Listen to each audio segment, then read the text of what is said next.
Uh, saya ulangi lagi, Assalamualaikum warahmatullahi wabarakatuh. Waalaikumsalam warahmatullahi wabarakatuh. Ya, senang kembali dapat bertemu dengan kalian walaupun masih menggunakan media Zoom ya. Ternyata memang pemerintahan kita belum memberikan izin untuk memperbolehkan kita kembali bertatap muka. Hal ini mungkin banyak sekali ya yang sangat dikecewakan bukan saja oleh orang tua tapi juga oleh siswa-siswa yang merasa bahwasanya COVID ini nggak bisa dong terus menerus, kita harus bertatap muka gitu kan, sedangkan tatap muka saja kita nggak paham gitu, apalagi kita melalui Zoom. Nah itu banyak dikecewakan oleh orang tua dan juga siswa, dan itu semua sudah kita dengar bagaimana keluhan-keluhan dari dari orang tua, dan saya juga sebagai orang tua siswa merasa sangat kesusahan sekali dengan Zoom ini. Tetapi dengan seperti itu pun nanti kita akan merasakan bagaimana ada dampak positif dan juga ada dampak negatif. Artinya ketika kita melakukan sistem pembelajaran melalui Zoom atau daring, ambil hal-hal yang positifnya. Dengan apa? Hal-hal negatifnya seperti nggak mau belajar atau apa itu dihilangkan dahulu ya. Oke. Langsung saja, tadi sudah dijelaskan oleh Ibu Anggi ya mengenai bagaimana sistem penilaian untuk yang semester ganjil kemarin. Nah, kalau dari saya belum mengupgrade nilai-nilai, tapi saya sangat mengapresiasi sekali bagi para siswa yang anak kelas Einstein ya. Ternyata anak Einstein itu dia lebih semangat untuk mengerjakan psikologi. Artinya dalam pembelajaran sejarah untuk kuis-kuis itu lebih banyak dikerjakan oleh anak-anak di kelas Einstein. Nah, sementara anak di kelas Galileo, Mendel dan Dalton presentasinya kurang untuk mengerjakan di psikologi. Nah, saya menghimbau kepada anak-anak yang di kelas Galileo, Mendel, Dalton itu selesaikanlah psikologi. Apalagi untuk sejarah itu saya rasa pertanyaan-pertanyaan sejarah itu nggak terlalu sulit gitu. Jadi kalian asalkan mengerjakan saja itu sudah ada nilai plus untuk kalian ya. Oke, saya langsung saja ya, saya akan men-share screen saya ya. Untuk hari ini saya akan membahas tentang masuknya Islam ya, masuknya Islam ke Indonesia. Nah, oke. Di sini kalian sudah nampak slide yang saya tampilkan, Nak? Sudah, Mem. Sudah, terima kasih ya.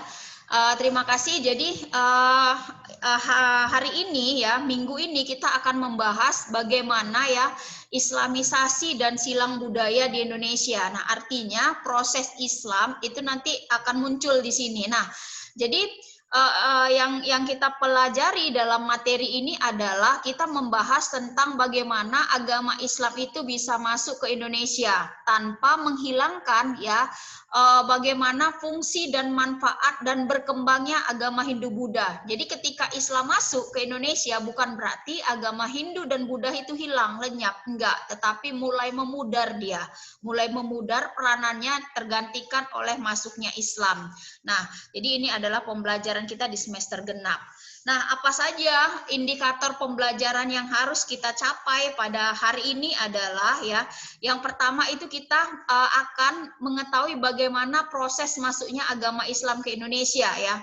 Bagaimana prosesnya? Dia mulainya dari mana? Apakah dari Arab, apakah dari India, Cina dan lain sebagainya, di sini nanti akan dijelaskan. Kemudian nanti kita akan mengamati bagaimana bukti-bukti masuknya agama Islam ke Indonesia. Ini mungkin nanti akan kita pelajari di minggu yang akan datang. Sama dengan saluran-saluran yang akan digunakan dalam penyebaran Islam dan bagaimana juga hasil pengelolaan informasi ke depannya akan kita bahas di minggu berikutnya. Tapi untuk minggu ini kita akan membahas tentang bagaimana proses masuknya Islam ke Indonesia. Nah, jadi ketika kita membahas tentang agama Islam, mungkin kalian banyak yang bertanya ya dalam hati, Bu, kenapa sih Islam menjadi agama yang mayoritas di Indonesia? Padahal kalau kita pikir-pikir, agama yang pertama masuk itu di Indonesia bukan agama Islam. Nah, agama Hindu-Buddha yang masuk. Kenapa dia bisa menjadi agama yang mayoritas untuk Indonesia khususnya? Nah, jadi pertanyaan itu bisa kita jawab ketika kita mengambil satu jawaban ya. Ada beberapa jawaban tapi kita ambil satu persatu jawaban. Yang pertama ya, Indonesia itu adalah wilayah maritim ataupun wilayah yang dikelilingi oleh laut-laut yang sangat banyak sekali. Sementara perkembangan Islam itu dimulai dari jalur perdagangan. Itu yang pertama. Nah, poin kedua adalah dalam persyaratan orang-orang yang ingin masuk ke dalam agama Islam itu tidak memakai syarat-syarat ataupun ketentuan-ketentuan yang memberatkan, sehingga ini yang bisa membuat ya orang-orang itu lebih banyak tertarik kepada Islam. Nah, kemudian yang ketiga, ajaran agama Islam awalnya itu selalu dikaitkan dengan hal-hal yang berbau mistik, ya, yang berbau supranatural. Nah, ini yang membuat Islam itu mulai diminati. Kenapa? Dalam agama Hindu-Buddha ataupun kepercayaan animisme dan dinamisme, kepercayaan yang bersifat mistis ataupun supranatural itu sangat banyak sekali diinginkan oleh masyarakat Indonesia. Dan ketika Islam masuk, ya, kekuatan ataupun penyebaran Islam yang berkaitan dengan mistis atau supranatural itu tetap terjaga. Nah, ini yang membuat akhirnya memang agama Islam itu dapat lebih mudah diterima oleh bangsa Indonesia. Nah, itu ketika kita membahas tentang masuknya agama Islam. Jadi ketika kita berbicara mengenai Islam, kita akan melihat ada beberapa jalur-jalur ya masuknya agama Islam ke Indonesia. Nah, ini saya sengaja nih membuat satu pemandangannya indah ya, bagus ya. Nah, seperti inilah mungkin salah satu keindahan alam yang ada di Indonesia dan kalian bisa menikmati ini kalau nggak salah di daerah NTT sana. Oke. Nah, kita akan melihat bagaimana jalur penyebaran Islam ya. Jalur penyebaran Islam itu ada dua, jadi melalui jalur darat dan juga melalui jalur laut. Nah, tapi ya jalur laut lah yang paling banyak dipergunakan untuk penyebaran ajaran agama Islam. Nah, berbeda dari penyebaran agama Hindu-Buddha, kalau agama Hindu-Buddha yang menyebarkan agama Hindu-Buddha itu masih tanda tanya, masih tanda kutip. Artinya apa? Artinya banyak teori-teori yang menyatakan ya ada teori Brahmana, ada teori kesatria, ada teori Waisa. Nah, jadi orangnya itu masih bertanya-tanya, ini siapa sih yang menyebarkan agama Hindu-Buddha ke Indonesia? Nah, apakah golongan Brahmana kah? Apakah golongan kesatria atau golongan-golongan seperti pedagang? Nah, masih bertanya-tanya, tetapi kalau di dalam penyebaran agama Islam sudah jelas, penyebaran agama Islam itu paling banyak disebarkan oleh para pedagang-pedagang. Karena apa? Seperti yang tadi awal saya katakan bahwasannya ya Indonesia itu dikelilingi oleh pulau-pulau sehingga terbentuklah jalur perdagangan yang dilalui oleh para pedagang-pedagang, baik pedagang yang berasal dari Asia maupun dari Eropa. Tapi di sini yang kita maksudkan adalah pedagang-pedagang yang berasal dari Asia karena mereka lah yang membawa agama Islam ke Indonesia. Kalau misalnya nanti orang-orang yang dari Eropa biasanya mereka itu menyebarkan agama Kristen ya atau agama Nasrani nantinya. Nah, jadi nanti itu ada dua jalur. Yang pertama jalur darat, kemudian jalur laut. Kalau jalur darat itu banyak mempergunakan tenaga seperti mereka berjalan kaki gitu ya kan, musafir itu berjalan dari satu daerah ke daerah yang lain. Ini sangat memakan waktu yang sangat lama, tetapi ini juga dipergunakan untuk mengislamkan orang-orang ya yang mereka yang mereka temui di jalan ataupun di tempat-tempat yang mereka tuju. Nah, seperti itu. Tapi biasanya jalur darat ini sangat banyak sekali resikonya, rawan resikonya. Misalnya banyaknya binatang buas, kemudian banyaknya perampok-perampok. Nah, seperti itu. Jadi memang jalur laut lah yang paling banyak dipergunakan. Nah, jadi bagaimana proses kedatangan Islam di Indonesia? Nah, proses kedatangan Islam ke Indonesia itu ada beberapa beberapa teori ya. Yang pertama adalah dikatakan bahwasanya Islam itu masuk pada abad ke-7 katanya kan. Nah, ini di teori ini diungkapkan oleh salah satu tokoh Indonesia ya, Buya Hamka. Nah, jadi Hamka ini adalah singkatan pendek dari nama beliau. Nah, kalau kalian tahu, kalian baca nanti di buku, Hamka ini adalah singkatan dari Haji Haji Amri apa ya? Aduh, saya lupa. Karim Amrullah. Nah, ini Karim Amrullah. Jadi Buya Hamka ini adalah singkatan dari nama beliau. Jadi nama beliau itu panjang, Haji Karim gitulah, Haji Karim apa ya, saya pun lupa, maaf. Nanti saya akan cari lagi ya. Nah, kita sama-sama mencari. Oke. Jadi teori Buya Hamka ini menyatakan bahwasanya pada abad ke-7 itu agama Islam mulai masuk di Indonesia. Terbukti dari apa? Terbukti dari ketika ada utusan Cina yang dia itu singgah di Kerajaan Holing ataupun Kerajaan Kalingga. Nah, ini di semester yang lalu kita sudah membahas tentang Kerajaan Kalingga. Cuman kita tidak membahas bahwasanya ada seorang ya musafir dari Cina yang melihat ternyata ya pada abad ke-7 itu sudah ada para pedagang-pedagang yang singgah di Kalingga, tapi pedagang-pedagang muslim yang berasal dari Arab. Nah, itu dia. Itu yang pertama di abad ke-7. Kemudian juga nanti kita bisa temukan pada abad ke-7 juga ada sebuah catatan ya, catatan dari siapa? Catatan dari seorang penjelajah yang bernama Marco Polo. Nah, Marco Polo ini adalah penjelajah dari Venesia, Italia. Nah, dia sewaktu itu singgah di salah satu daerah kerajaan ya, daerah kerajaan yang ada di Aceh. Nama kerajaannya adalah Perla. Nah, di situ dia melihat bahwasanya apa? Di Perla itu ternyata sudah ada komunitas pedagang-pedagang muslim di sana pada abad ke-7. Nah, itu dari Marco Polo. Kemudian dari catatan-catatan yang lain, yaitu catatan dari pendeta-pendeta Cina yang singgah pada kerajaan Sriwijaya, juga menyatakan bahwasanya ada daerah kecil ya yang menjadi wilayah di kerajaan Sriwijaya, itu sudah ada pedagang-pedagang muslim yang berasal dari Arab sudah bermukim di sana. Nah, jadi ini teori yang pertama, Islam masuk itu sudah ada di abad ke-7. Nah, kemudian teori yang kedua itu Islam masuk pada abad ke-11. Nah, dengan ditemukannya sebuah makam. Makam siapa? Makam seorang perempuan yang bernama Fatimah binti Maimun, ya, Fatimah binti Maimun di Leran, Gresik. Jadi di abad ke-11 ini ada dua makam yang ditemukan. Yang pertama ada makam Fatimah binti Maimun, ya.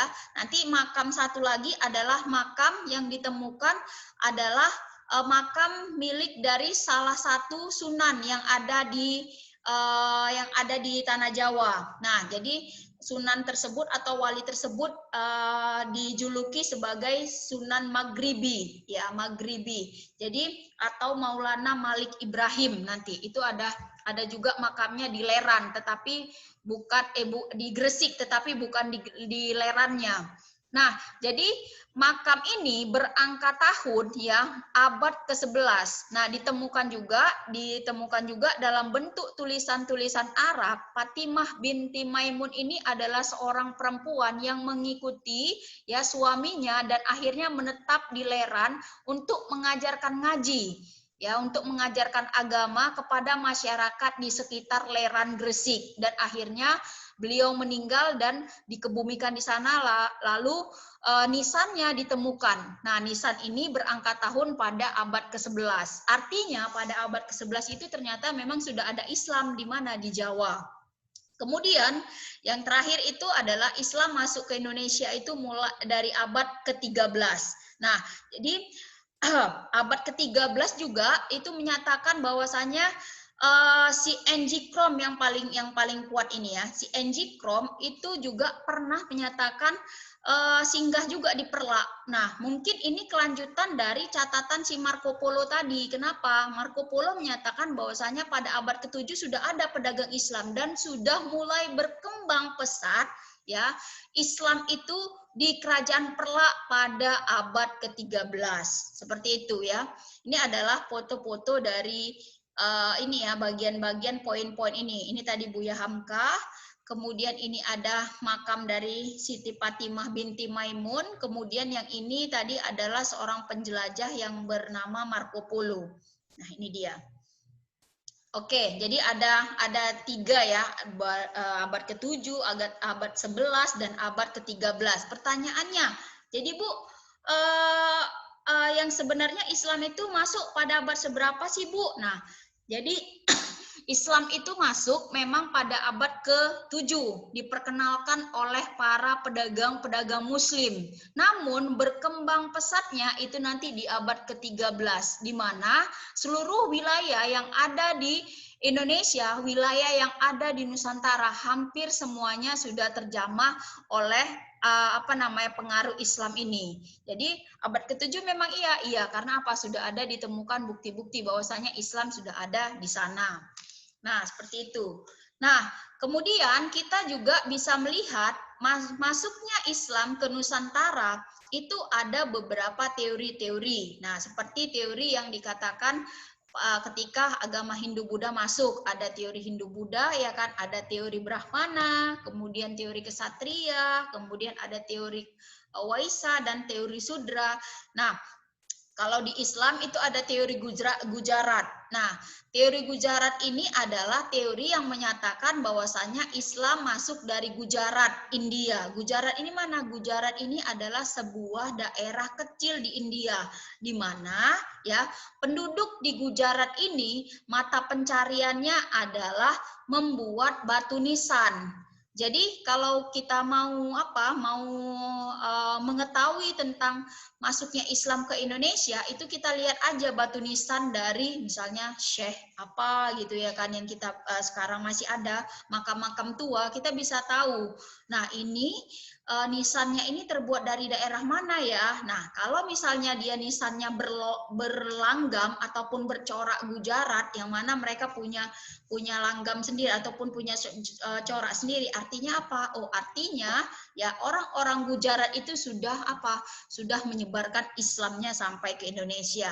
Nah, jadi seperti yang saya katakan tadi ya, Gujarat itu adalah daerah kecil di India di mana mayoritas penduduknya adalah beragama Muslim dan bermata pencarian membuat batu nisan.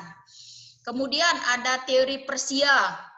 Nah, kalau teori Persia ini bisa kita lihat bahwasanya kebudayaan-kebudayaan yang ada di Indonesia ya, ada kesamaan budaya-budaya yang dipakai di Persia dan juga budaya-budaya yang dipakai di Nusantara. Nanti ada upacara tabot, kemudian ada upacara memperingati 10 Muharram, dan itu semuanya budaya-budaya yang ada di Persia. Nah, selain itu ya, selain tadi budaya, ternyata teori Persia ini juga bukan berlatarkan budaya saja, tetapi berlatarkan kepada gelar nama. Ya, jadi gelar nama untuk raja-raja Persia itu biasanya menggunakan syah, ya, menggunakan syah. Jadi kalau dilihat di Indonesia, banyak dari raja-raja yang ada di Indonesia ataupun sultan-sultan yang berasal yang menjadi sultan di Indonesia itu banyak yang belakangnya itu menggunakan syah, ya. Mahmudin Syah, seperti itu, raja-raja yang ada di Aceh. Nah, itu juga merupakan salah satu Islam itu bisa saja masuknya dari Persia. Nah, tapi banyak juga ya yang menyatakan bahwasanya Islam itu langsung datangnya dari Arab. Nah, ini dikemukakan oleh Buya Hamka. Nah, ini dia tadi yang saya lupa saya nama Buya Hamka. Namanya Haji Abdul Malik Karim Amrullah. Ini ya singkatan dari nama Buya Hamka.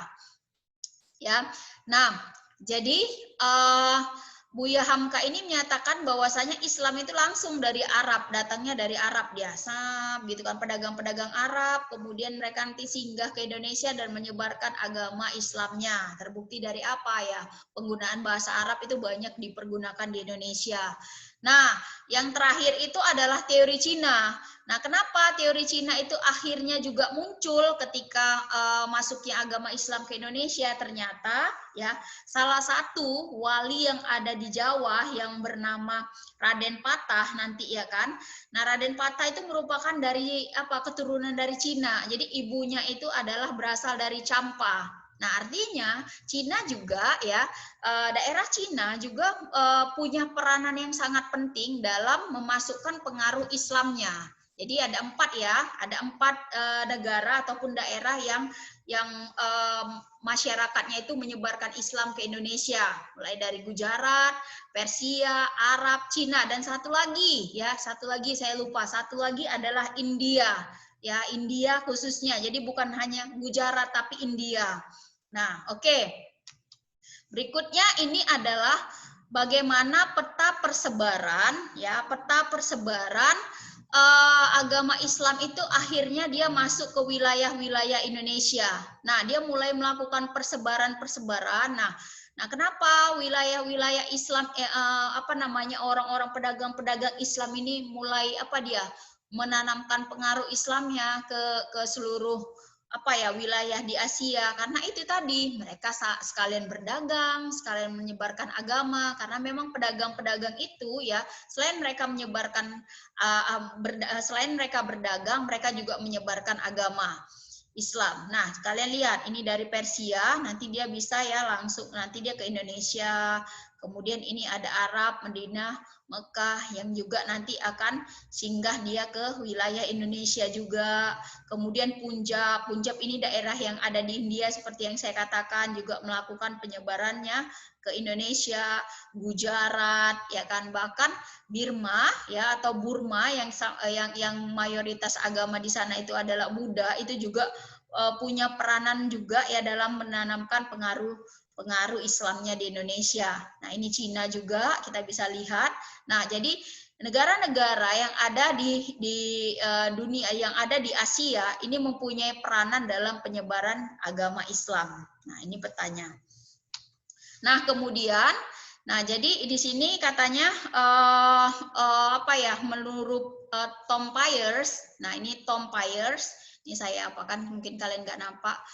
Tom Piers ini menuliskan nanti sebuah buku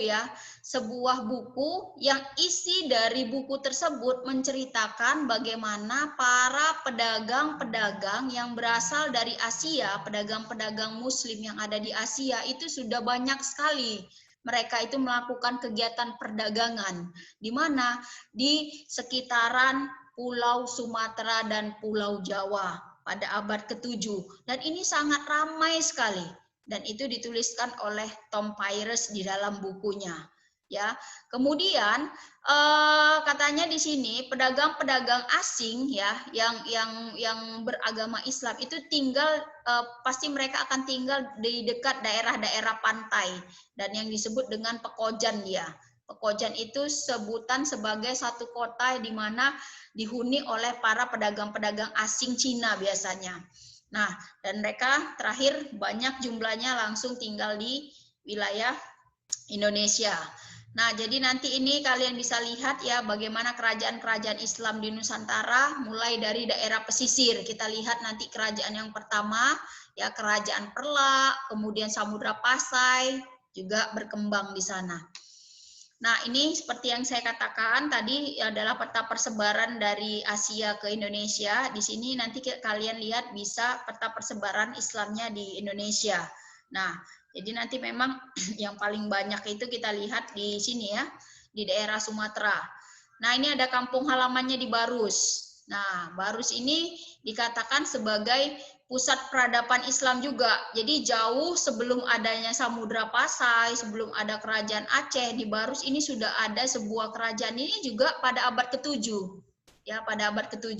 Jadi kalau kalian lihat salah satu situs makam yang ada di Barus yang letaknya di atas itu, kalian akan lihat ya, di situ adalah salah satu bukti bahwasanya Islam memang pernah masuk di Barus, dan Barus merupakan satu kota yang berada di daerah Sumatera yang paling ramai dikunjungi oleh para pedagang-pedagang Asia maupun nanti Eropa. Kenapa? Karena ya, Barus ini adalah penghasil kapur barus. Nah, jadi kapur barus itu dihasilkan dari sebuah pohon dia. Jadi pohonnya itu harus berusia ratusan tahun dulu baru bisa diolah menjadi kapur barus yang sangat bernilai tinggi sekali, yang sangat mahal sekali, barus. Nah, jadi untuk apa barus ini? Ya untuk pembuatan kamper. Nah, kalau kalian lihat di kamar mandi itu ada kamper, bola-bola seperti yang berwarna-warni, ada kuning, hijau, merah, jambu yang diletakkan di mana? Yang diletakkan di kamar mandi, yang dilemparkan aja kemudian dia akan mengeluarkan apa namanya, wangi-wangian, itu disebut kamper. Nah, itu adalah sekarang ini ya terbuat dari bahan-bahan kimia, tetapi dulu ya kamper itu memang asli terbuat dari tanaman barus ini. Makanya barus sangat terkenal sekali ya, dan sangat apa ya, salah satu daerah yang harus dikunjungi untuk dibeli hasil alamnya berupa kapur barus tadi. Nah, ini pada abad ke-7, ini sejarahnya juga ada. Kemudian ada Malaka. Nah, Temasik ini adalah daerah Singapura, dan dulunya pada masa Islam maupun pada masa Hindu-Buddha, Temasik ini adalah salah satu wilayah yang masuk ke dalam wilayah Nusantara. Jadi nama lain dari Singapura itu adalah Temasik, ini dia. Jadi ketika kalian ditanya nama lain dari Singapura, itu adalah Temasik. Temasik juga adalah salah satu nama kerajaan yang ada di Pulau Jawa. Ya. Oke. Nah, kemudian Kalimantan, ya, kalau Kutai tadi ya, kalau Kutai itu bercorak Hindu, tetapi ketika masuknya Islam, nanti Kutai itu akan bercorak Islam ya, sampai nanti dia ke Ternate dan Tidore juga mereka di sana sudah menganut kepercayaan Islam. Nah, namun Bali juga kalau kita lihat, Bali ini kan mayoritasnya Hindu di sana. Nah, sampai dengan sekarang Hindu, tetapi tidak menutup kemungkinan ada agama minoritas Islam di Bali. Ya, oke, itu dia. Nah, jadi ini yang apa ya, yang apa namanya? Yang terakhir. Nah, jadi kenapa Islam itu berkembang pesat di Indonesia? Karena dia dikunjungi oleh banyak para pedagang. Nah, ada apa namanya, masuknya Islam itu pada abad ke-7, pada abad ke-11 sampai nanti abad ke-13 itu Islam sudah hampir ke seluruh wilayah yang ada di Nusantara, apalagi pada abad ke-18 ketika nanti pengaruh Kristenisasi sudah muncul di Nusantara, dan inilah nanti akhirnya menjadi sebuah hegemoni ataupun perebutan wilayah kekuasaan antara Islam dan agama Nasrani. Oke, mungkin seperti itu aja ya untuk materi kali ini. Silahkan bagi kalian yang ingin bertanya, saya buka untuk pertanyaan. Silahkan, Nak. Saya, Mem. Kan sebutkan namanya. Saya Paru Raji dari kelas Einstein, Mem. Oke, silahkan Paru Raji. Paru Raji, Mem. Ya, Paru Raji. Jadi gini, Mem. Kan kerajaan Kesultanan Perla itu kan lebih lama daripada Samudra Pasai. Itu sekitar 3 abad lebih dulu kan, Mem. Iya. Tapi kenapa di buku-buku sejarah gitu Samudra Pasai selalu dibuat jadi kerajaan Islam pertama, Mem? Ya, ini terima kasih Roji. Pertanyaannya sama seperti brother kamu yang belum saya jawab, brother Hairul Amri ya, baru beberapa hari yang lalu dia ngechat saya untuk menanyakan ini, karena nanti takutnya ketika ada pertanyaan ini akan timpang sekali. Mana sih sebenarnya ada dua pernyataan. Yang pertama adalah kerajaan Islam yang pertama itu adalah Samudra Pasai, ya kan, yang berangkat tahun di abad ke-13 gitu kan. Kemudian satu lagi ternyata ada juga yang sama-sama di wilayah Aceh, nama kerajaannya itu Perla, Jadi yang mana sebenarnya? Padahal Perla itu adalah sebuah kerajaan yang memang ditemukan dengan angka tahun yang lebih muda lagi. Bahkan dia di angka tahun di abad ke-7 gitu. Nah, jadi mana sebenarnya? Nah, saya akan menjelaskan ya. Perla itu adalah sebuah daerah ya, sebuah daerah kecil di mana memang pada waktu itu ya Perla itu memang belum menjadi sebuah kerajaan tetapi masih sebuah daerah ya, sebuah daerah di mana walaupun dia merupakan daerah yang kecil belum menjadi sebuah kerajaan tapi dia sudah punya struktur ya, struktur kepemerintahan. Artinya apa? Sudah ada kepemimpinan di sana. Jadi sudah ada penyebutan sultan. Nah, jadi ketika ditanya, jadi Bu yang mana? Nah, nanti ketika pada masa si Perla ini banyak dikunjungin oleh para pedagang-pedagang yang berasal dari Asia, dia menjadi sebuah daerah yang ramai sekali dikunjungi, namun dia belum menjadi sebuah kerajaan besar. Nah, lambat laun karena Perla ini nanti sudah ketika pedagang-pedagang Asia sudah berkunjung di sana dan Perla ini juga dikunjungi oleh para pedagang-pedagang yang berasal dari Eropa, para pedagang-pedagang yang berasal dari Asia tadi itu nggak mau lagi berkunjung ke Perla. Mereka pindah nanti kemana? Ke daerah juga yang baru buka. Nah, nama daerah itulah adalah nama daerah Samudra Pasai.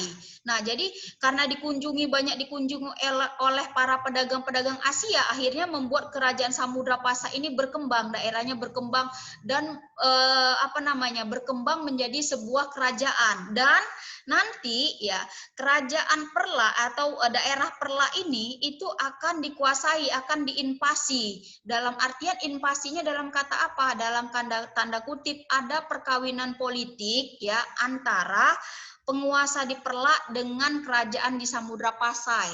Seperti itu. Jadi bukti-bukti tentang keberadaan dari kerajaan Perla yang sudah misalnya sudah berbentuk dinasti itu belum kuat. Makanya nanti ketika ada pertanyaan-pertanyaan, jadi Bu, mana sebenarnya yang harus kita jawab? Perla kah atau Samudra Pasai? Samudra Pasai. Karena apa? Nanti Samudra Pasai itu nanti akan menginvasi dengan melalui perkawinan politik antara putri-putrinya kepada kerajaan Perla dan kerajaan Samudra Pasai. Seperti itu Pak Ruroji. Jadi itu bagian akhirnya nanti Perla akan menjadi bagian dari kerajaan Samudra Pasai. Dan sebaliknya juga seperti itu nanti. Ketika Samudra Pasai sudah meredup ya pamornya, nanti masuk daerah baru lagi yang bernama Aceh. Lalu berkembang menjadi sebuah kerajaan yang besar bernama Kerajaan Aceh. Lalu nanti diinvasi lagi kerajaan Samudra Pasai ini oleh kerajaan Aceh. Kemudian kerajaan Samudra Pasai ini menjadi bagian dari kerajaan Aceh. Seperti itu dia. Itu ya Pak Ruroji. Jadi di Samudra Pasai juga banyak bukti-buktinya. Antara lain adalah makam-makam dari para raja-raja yang pernah memimpin di kerajaan Samudra Pasai. Seperti itu ya Roji. Iya, Mem. Makasih ya, Mem, atas penjelasannya. Oke, ada lagi yang lain? Silahkan. Tidak ada. Sudah jelas dengan pembahasan saya? Oke, saya rasa sudah ya. Silahkan untuk kalian membaca di di buku yang sudah dibagikan dengan kalian. Dan satu hal lagi, silahkan kalian kerjakan tugas-tugas di psikologi. Hari ini tugasnya cuma satu, cuma menganalisis saja tentang teori-teori. Saya rasa itu sangat gampang sekali dan silahkan kalian kerjakan. Satu soal itu saya berikan waktu 15 menit untuk kalian mengerjakan. Insya Allah hasilnya akan baik ya ketika kalian membaca dan mendengarkan penjelasan saya. Sekian dulu dari saya. Assalamualaikum warahmatullahi wabarakatuh. Waalaikumsalam warahmatullahi wabarakatuh.